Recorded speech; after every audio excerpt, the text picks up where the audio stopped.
Boa noite, pessoal. Sejam bem-vindos, guerreiros e guerreiras ao Bom Combate. Como não podia deixar de ser, nesse final de ano, aí nós temos um presente especial para toda a família ao Bom Combate, que é o quadro Caçando Raridades. Esse quadro nasceu da parceria com um amigo, o pesquisador Paulo Casseb, que de vez em quando ligava para mim e falava: Schwertz, olha, dá uma olhada aqui, a raridade que eu encontrei. As coisas sempre foram tão interessantes, os livros, os equipamentos que ele trazia, que eu resolvi criar esse quadro aqui, Caçando Raridades. Foi ele que deu o nome, Caçando Raridades. E vamos ver, então, eu não podia deixar de dar esse presente para a família ao Bom Combate, então, antes do nosso Natal, um presente de Natal, que é esse lançamento do quadro Caçando Raridades. Então, é isso aí. Vamos chamar, então, o amigo Paulo Casseb e ver o que ele tem de raridade para apresentar para a gente. Nossa primeira raridade. Boa noite, amigo Casseb, tudo bem? Tranquilo, meu amigo? Conta para a gente qual a raridade que você caçou e quer mostrar para a gente aí. Boa noite, comandante. Boa noite a todos que estão vendo a gente aí. Bom, a gente já está falando em caçando raridades, já está implícito que nós vamos falar de coisas pouco vistas, pouco usuais, não é? Para todo mundo que gosta da pesquisa de história militar, história da aeronáutica, exército, marinha, segurança, histórias de guerra, né, política. Hoje nós vamos dar, nessa primeira oportunidade, mostrar algo que realmente passou esquecido. Passou esquecido. É uma publicação que a gente costuma dizer que só se fez uma vez, não é? Então se tornou uma raridade no sentido de não ser divulgada. Mas não é difícil. Nós estamos tratando de um livro editado em 1941, e ele é de autoria do Tenente-Coronel Lima Figueiredo. O Tenente-Coronel Lima Figueiredo, quem foi? Vamos antes saber quem escreveu. Ele foi um expoente no Exército Brasileiro. Ele nasceu em 1902. Ele sentou praça, como se costuma dizer, não é? Em 1920. É um homem que teve uma passagem, um percurso, inclusive fora do Brasil, representando o Exército Brasileiro, e chegou a ser político, depois, já nos anos 50, foi deputado federal pela cidade de São Paulo, pelo Partido Social Democrático, fez muito debate em torno do tema petróleo, ou seja, era um homem versado, era um homem culto, né?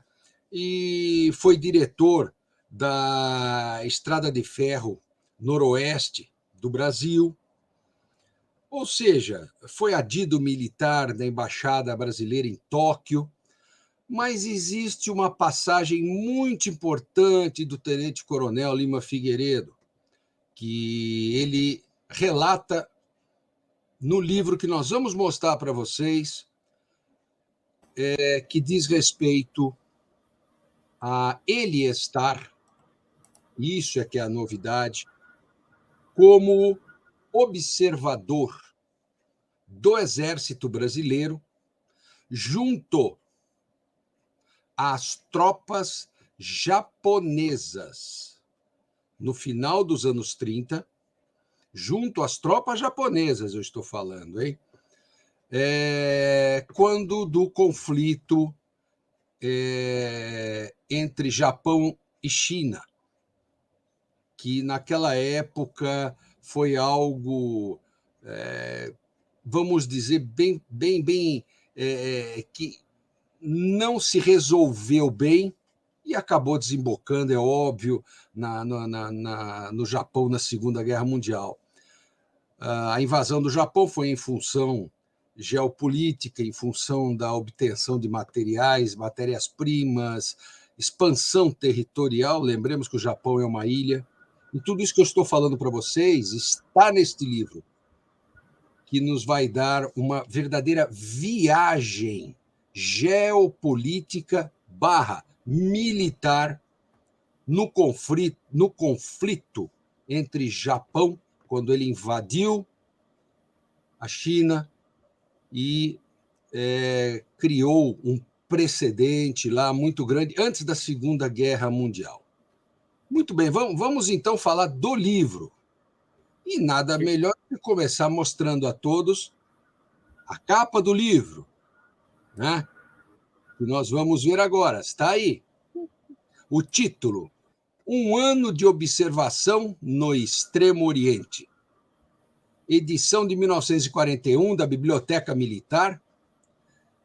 Este livro é uma viagem e um aprendizado fantástico sob a ótica de um oficial do Exército Brasileiro, que, pelo que ele relata, foi muito bem recebido pelo exército japonês.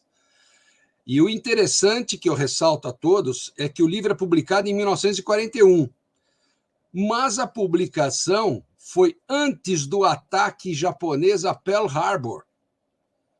Ou seja, ele esteve lá no final dos anos 30, depois veio ao Brasil, fez palestras em unidades do Exército. Este livro é um compilado não só de palestras, como um relatório, e o livro foi lançado em 1941, quando ainda não se tinha, nem se imaginava, embora a tensão no Oriente fosse grande, não se falava, porque não havia acontecido o ataque a Pearl Harbor. Vamos ver o conteúdo do livro que eu vou comentando com vocês sobre o que é isso. Vamos lá. Olha, para que se tenha uma noção do conteúdo da viagem histórica que o tenente-coronel Lima Figueiredo nos coloca, ele começa até dizendo o que é o Japão. Note, ele estava lá. Então, ele tinha acesso a informações interessantes também na área histórica do Japão, não é? Sobre a invasão na Ásia, a chamada reação amarela, né? Que eles falavam, a raça amarela, que é a raça oriental. E ele abrange, como a gente vê aí, preparo físico, moral, organização militar do Japão, economia. Como é que era a economia do Japão naquela época?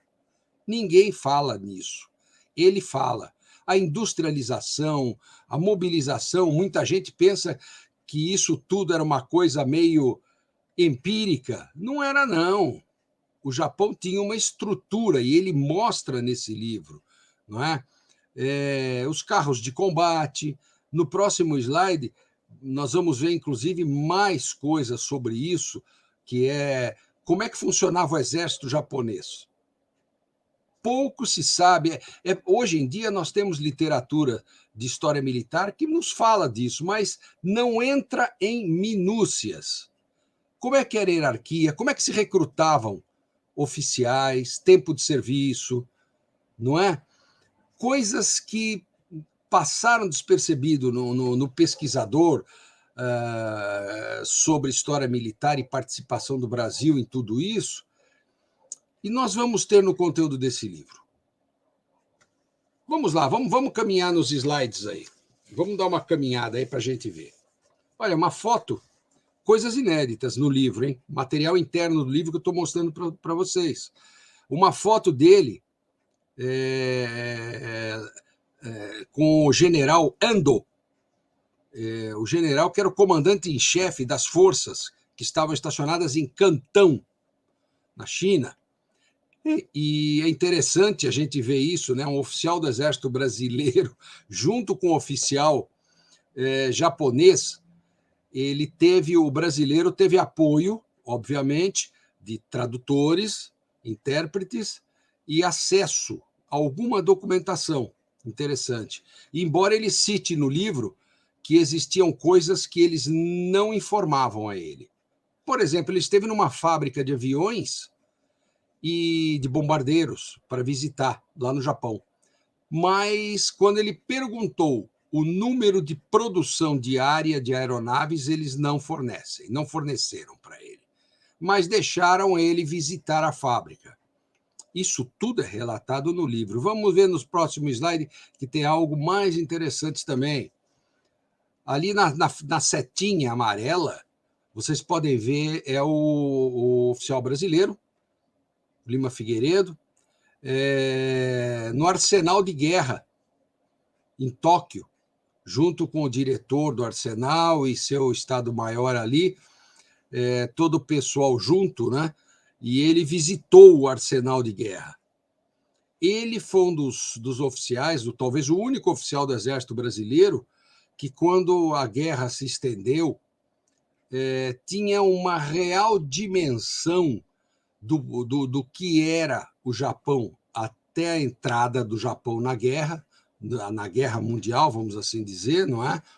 Ele tinha essa visão e esse conhecimento que ele trouxe. Óbvio que o país em guerra, Japão, modificou muita coisa com a entrada na guerra, mas o conhecimento que ele trouxe ao Exército Brasileiro, isso foi muito importante. Inclusive ele tece certas críticas, ou melhor, vamos usar outra palavra, sugestões de mudanças no Exército Brasileiro em função do que ele observou no Exército japonês, como, por exemplo, o maior engajamento de praças em operações, em ações maiores de treinamento aqui no Brasil, que não acontecia, não é? Que ele viu acontecer lá junto aos japoneses. Vamos lá para a próxima. Mais uma foto interessante, né, em que a gente vê aí, e o curioso desta foto, todos os que gostam de história militar já ouviram falar, não é? Do ministro da Guerra do Japão, primeiro-ministro, na época que ele esteve lá, General Tojo.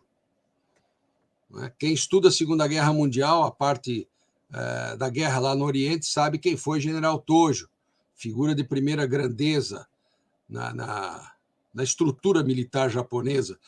E aí, um jantar que foi oferecido pelo embaixador Leão Veloso, embaixador brasileiro lá em Tóquio, um jantar oferecido a ele e a autoridades japonesas pela passagem lá em Tóquio, tudo. E interessante é que a presença do Tojo nessa solenidade, neste jantar, demonstra que o Exército Brasileiro não via com maus olhos a presença do nosso oficial lá. Pelo contrário, deu muito apoio para que ele tivesse acesso aos locais em que estava havendo litígio na China, tudo dentro do melhor que eles pudessem oferecer, permitindo, inclusive, fotografar materiais, comentar e ter informação sobre armamentos, que é como nós vamos ver mais tarde.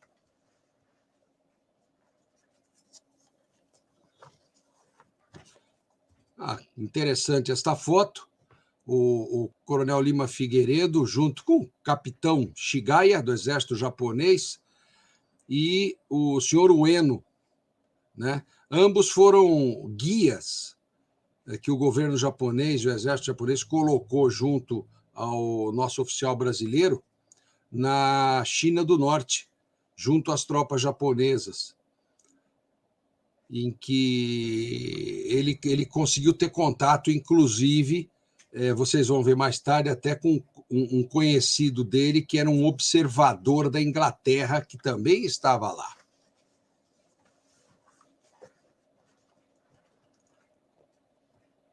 Uma foto interessante, o nosso oficial, o uniforme do Exército Brasileiro, a gente, lógico, identifica, porque em face do uniforme japonês, né, visitando a frente oeste, lá na China, em Cantão. Imaginem naquela época, né, na China daquela época, em clima militar de guerra, como a coisa deveria ser. Obviamente, estrutura praticamente nenhuma, até para se receber alguém, mas O Coronel Lima Figueiredo esteve em todos esses locais e acompanhado pelo pessoal do exército japonês. E aqui a foto que eu falei para vocês é interessante. Não, interessante que é um abrigo, esse abrigo de concreto aí feito pelos chineses, que eram comandados pelo general Chiang Kai-shek, que, lógico, estavam combatendo os japoneses que estavam invadindo, né? E lá na cidade de Hankou. E interessante que o tenente japonês, do lado dele, de óculos, está um observador inglês, o coronel Walter Bryant, da RAF, que, inclusive, era amigo do tenente-coronel Lima Figueiredo. E os dois estavam lá, se encontraram neste momento, nesse local, em Hankou, e a foto documentou justamente o oficial inglês, que muita gente não sabe que houve também observador inglês junto às tropas japonesas antes da Segunda Guerra Mundial, na invasão da China.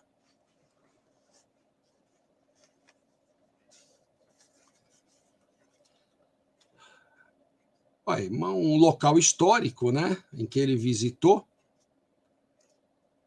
uma fortaleza antiga, lá oriunda da Primeira Guerra Mundial. Não, tudo bem, vamos passar. Agora, algo curioso. Durante as visitas do coronel, todo esse material que estou mostrando para vocês está no livro. Uma visita do coronel Lima Figueiredo às indústrias Hitachi, que já existia naquela época. E a foto que ele tirou mostra, nas setas amarelas, são dois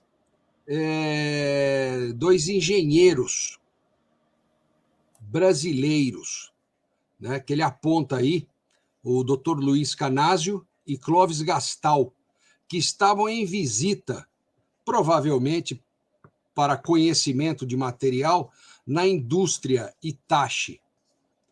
A Hitachi, no pós-guerra, continuou a existir, e até pouco tempo atrás ainda estava aí com equipamentos eletrônicos. Naquela época, ela fornecia equipamentos de grande porte para usinas e coisas do gênero lá no Japão. A visita do coronel Lima Figueiredo, descrita no livro, inclui a visita nesses locais de estrutura, né, estratégicos, que eles permitiram, algum desses locais. E ele comenta sobre as indústrias, sobre os proprietários, que é interessante, que vocês vão ver coisas muito interessantes no decorrer disto. Mapas.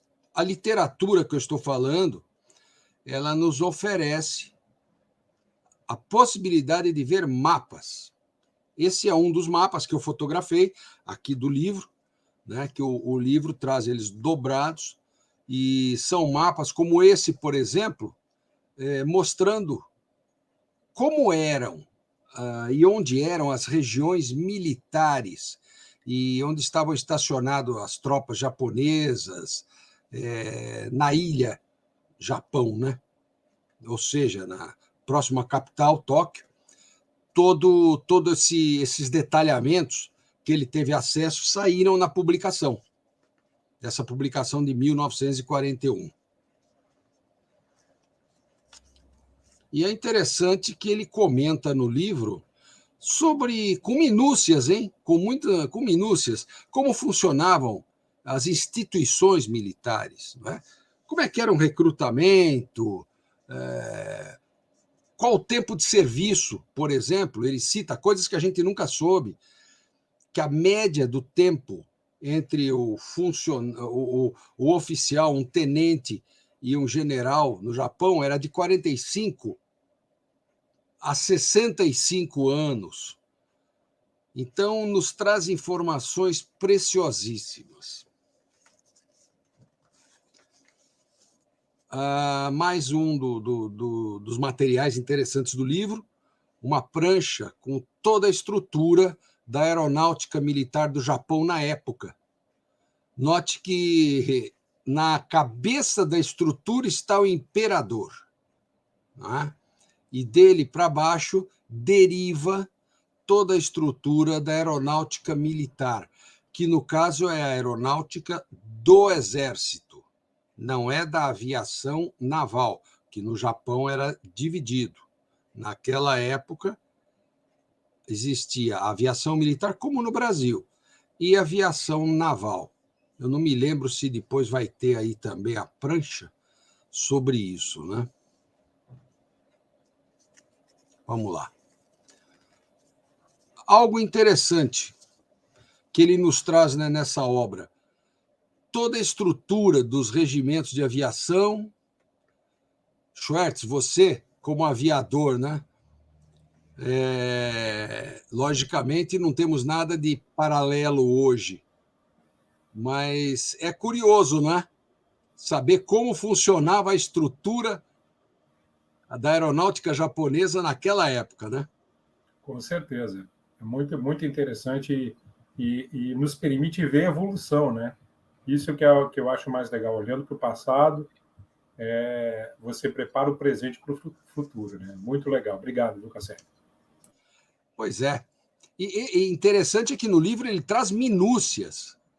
Não é um livro que a gente vai ver e vira as páginas e fala, olha, funcionava assim, pronto. Não. Ele traz coisas esmiuçadas, coisas que a gente vê que nunca foi publicado. E aquele que estuda a Segunda Guerra Mundial, com certeza, se buscar esse livro, vai mergulhar em informações que ele nunca ouviu falar. Aí, fotos que ele nos brinda aí com fotos no livro, né? Inclusive foto dos pilotos japoneses, dos aviões. Vamos notar o seguinte, ele comenta no livro, de forma técnica detalhada, sobre os caças, sobre os aviões de observação, sobre formação dos pilotos, não é? Como era formado o cadete, como os aviões operavam. Ele nos conta, por exemplo, que sobre as bombas utilizadas na China, não é? Que as bombas de pequeno porte eram despejadas das aeronaves bombardeiro na vertical. As bombas saíam na vertical, né? Enquanto com os outros bombardeiros com bombas de grande porte, ela era na horizontal. Todo o sistema como eles usavam é descrito nessa obra. Uma coisa que a gente não costuma ver nas atuais publicações sobre o Japão na Segunda Guerra Mundial. Vamos lá. Coisa boa, né? A gente às vezes fica olhando lá, o Oriente está tão longe, e pensar que naquela época o Coronel Lima Figueiredo teve acesso a um manancial fantástico. Por exemplo, agora, o comentário sobre veículos de combate, que ele chegou a ver lá, né? Então, ele comenta os tipos, utilização, armamento, altura dos veículos. Vocês imaginem, ele viu isso, teve as informações e presenciou isso, ao vivo e a cores, como a gente diz, né? Ou seja, uma oportunidade única na época. Inclusive, ele comentou no livro também sobre morteiros, sobre armas, que até nós vamos ver nos slides próximos, sobre o armamento pessoal. Aí, o fuzil, né? Modelo 99, que a fotografia do livro nos mostra, ele comenta, no próximo slide tem um comentário que ele faz sobre o fuzil. O calibre, comprimento, graduação, o equipamento com alça para eventualmente tiro em aeronaves que estão muito baixo, né? É um troço muito interessante com os comentários que ele tece, que ele ia tirando das informações ou escritas ou, logicamente, obtidas verbalmente de oficiais japoneses, que é no caso da especificação de muita coisa sobre armas que eles usavam lá.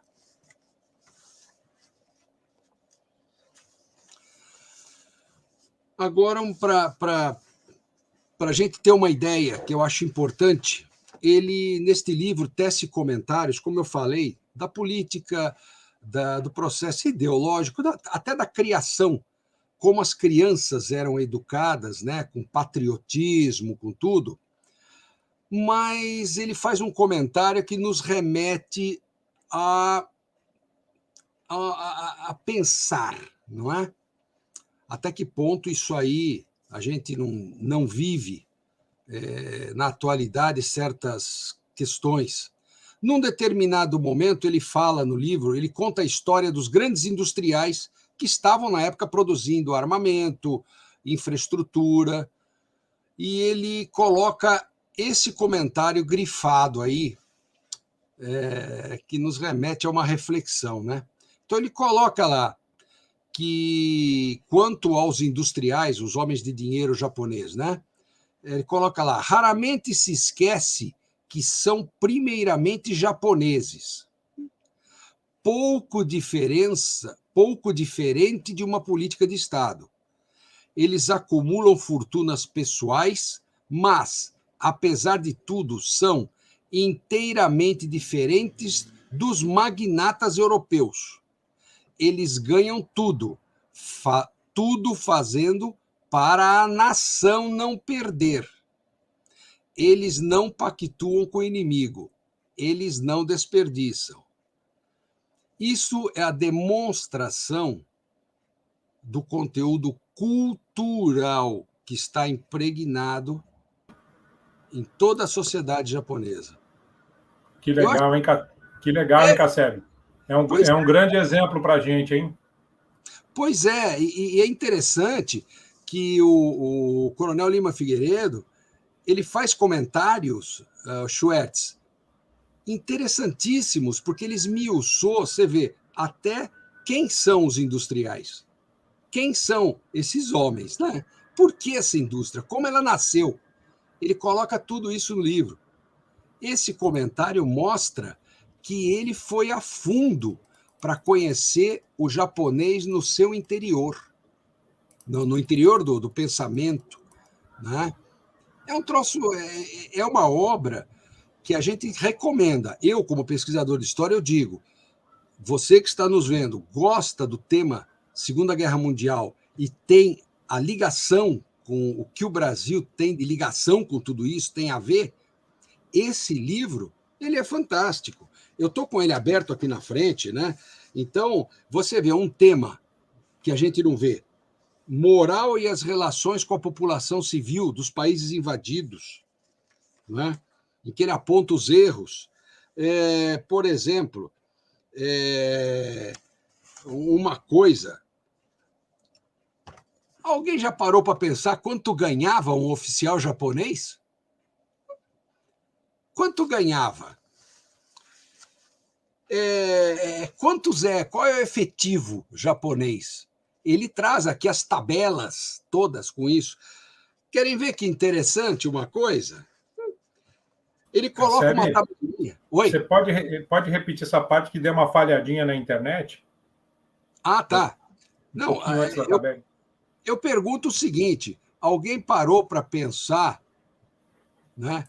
Quanto ganhava um oficial japonês?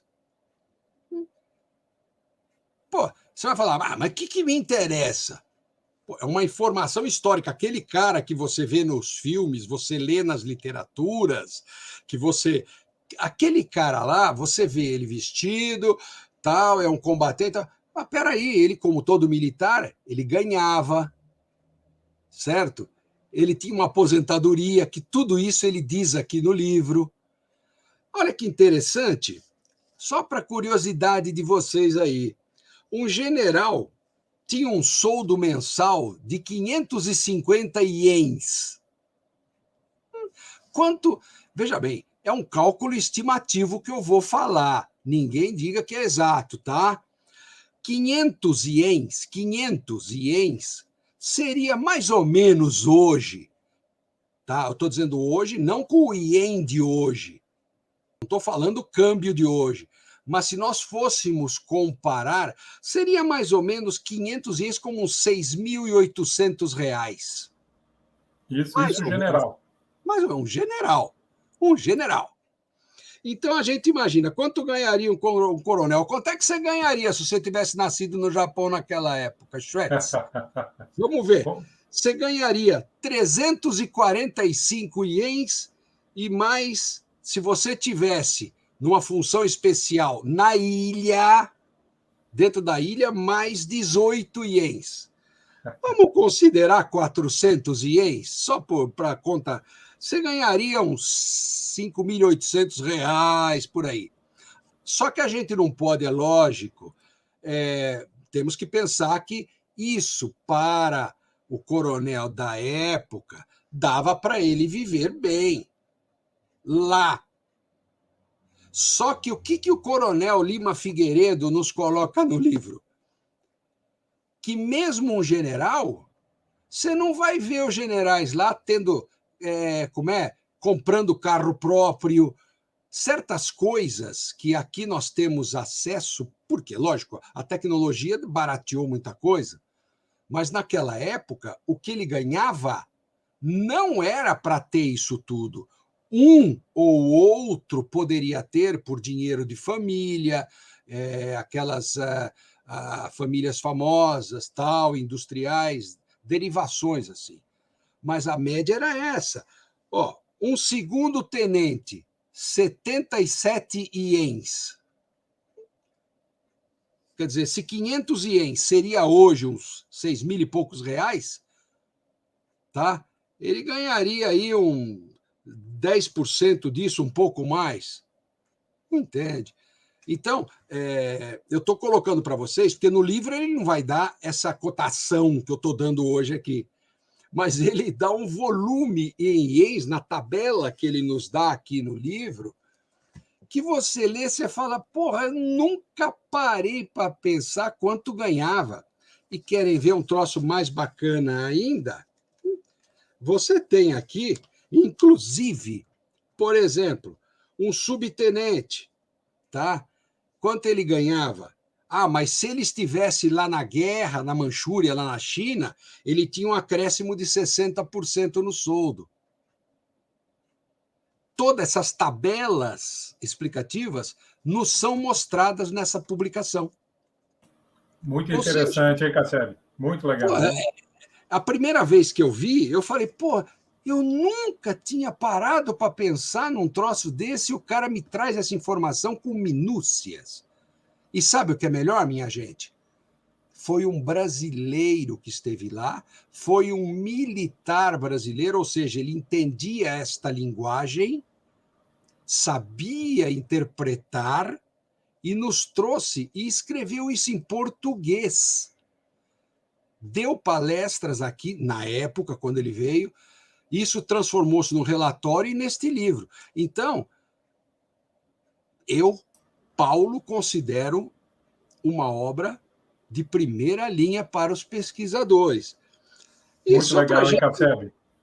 Só para arrematar. Pois não, Casseb? Manda ver. Não, eu ia falar, só para arrematar, né? Como tudo acaba em pizza, a gente não vai fazer acabar em pizza, mas a gente faz acabar em ração. Ele nos traz aqui. Alguém já parou para pensar como é que era a ração de um soldado japonês, hein? Ele diz aqui para nós com uma tabelinha fantástica, uma tabela. Ela era dividida entre ração normal, especial e de substituição. A ração normal, lá vem uma tabela. 660 gramas de arroz, 210 gramas de centeio. Era o que comia por dia um soldado japonês. Agora, ele tinha víveres de reforço aqui, 210 gramas de carne fresca. Carne fresca! Ele tinha legume cru, 600 gramas. Ele tinha legumes em salmoura, 60 gramas. Molho de soja. Naquela época já tinha molho de soja. 0,08 litro, ou seja, gotinhas ali. Pasta de feijão ou trigo fermentado, 75 gramas. Açúcar, 20 gramas. Sal, 5 gramas. E chá verde, 3 gramas. Isso que eu falei para vocês é a chamada ração normal de um soldado japonês. O que eu posso dizer, minha gente, isso e muito, o que eu apresentei aqui, que nós estamos aqui, eu e o Schwartz apresentando para vocês, eu apresentei 1% do conhecimento que esse livro nos traz. Uma baita raridade, hein, Casseb? E a pergunta que não quer calar, Casseb, aonde a gente encontra essa raridade? A gente consegue encontrar essa raridade? Esta raridade, que tem 357 páginas, pasmem, quem está nos ouvindo pode sim conseguir. Eu tive a precaução de olhar na estante virtual, que vocês conhecem pela internet, compra de livros. Se vocês entrarem lá na estante virtual e colocar, procurando, 1 ano de observação no Extremo Oriente, esse título, tem lá para vender. Não é uma obra cara, minha gente, mas é uma obra tão desconhecida que ninguém se lembra que ela está lá.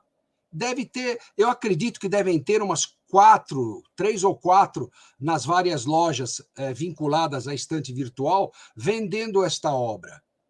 É uma obra que vocês devem, aos pesquisadores, lógico que eu recomendo, tá? Não é um dinheiro mal gasto e é um conhecimento que não está em outro local, porque esse livro nunca foi reeditado.